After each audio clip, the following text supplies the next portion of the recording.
Junee has been around for about 150 years, a thriving railway town in the New South Wales Riverina with a population of over 6,000.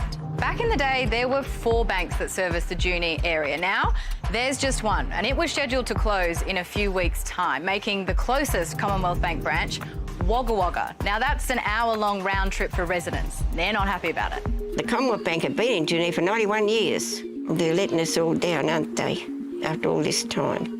Maisie Robinson has been banking with CBA for a very long time. And then you see I've got the bank book from when I was 9 years old, 1943. Wow. From the elderly in particular, a chorus of disapproval. I was just happy with my passbook and the Commonwealth Bank until now. I personally believe it was a sheer act of bastardry by the bank on the people of Junee. The locals are well aware that more than 700 banks have closed around the country over the past 3 years, but they want theirs to stay open. I mean, these banks are making billions of dollars in profit. What's wrong with these people? They're just bloody dead set greedy. Tony Clough farms sheep, canola and wheat on the outskirts of Junee. Now, I'm a shareholder of the Commonwealth Bank, so I'm happy to forego dividends for the simple reason to give us better customer service. The future of banking for rural and regional areas? Apparently this, your local post office. CBA says that 97% of cash transactions can be done here. It's great for doing your mail, but it's not a bank. Now, if you, Georgie, want to go in there and put $100,000 into an investment, you got every Tom, Dick and Harry looking over your shoulder saying, oh, Georgie's got 100 grand, she's investing. So, I mean, that's not proper and it's not right. And if you're elderly or disabled, there's a couple of other problems with CBA's Bank at Post solution in Junee. Not many people can get in there because there's 2 steps up into it. We have members that are disabled and they would have a hell of a job getting into the post office. Businesses in town have other complaints, like this video store, whatever that is. What do you do at a video store? You hire movies to watch instead of downloading. You come in with your membership card, you hire a disc, you take it home and you bring it back. The DVDs, kids, DVDs. Many of Marnie's customers pay in cash. She deposits at the bank a couple of times a week. I know how busy that bank is. I just couldn't understand their justification in doing it. Commonwealth Bank turned down our request for an interview, but said their Junee branch had a 37% drop in transactions in the 5 years pre-COVID. These days, it's only operating 3 days a week on reduced hours.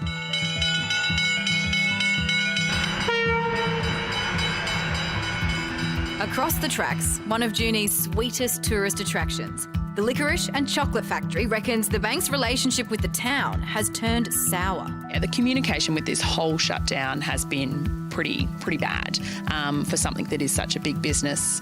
And businesses here will struggle with $6,000 limits on deposits at the post office. We actually exceed that deposit or the transaction limit per day. The solution? Making the deposit here in Wagga Wagga, over 40 kilometres away. It's certainly a security concern if they're taking large amounts of cash in their personal cars over to Wagga for banking, that because of the pattern and nature of that activity. But it's not just the bank that's in the firing line. If you've walked down a street recently and thought, I swear there used to be an ATM right here, you're probably right. Since 2017, the banks have closed more than 7,000 ATMs. Last year alone, they closed nearly 1,000.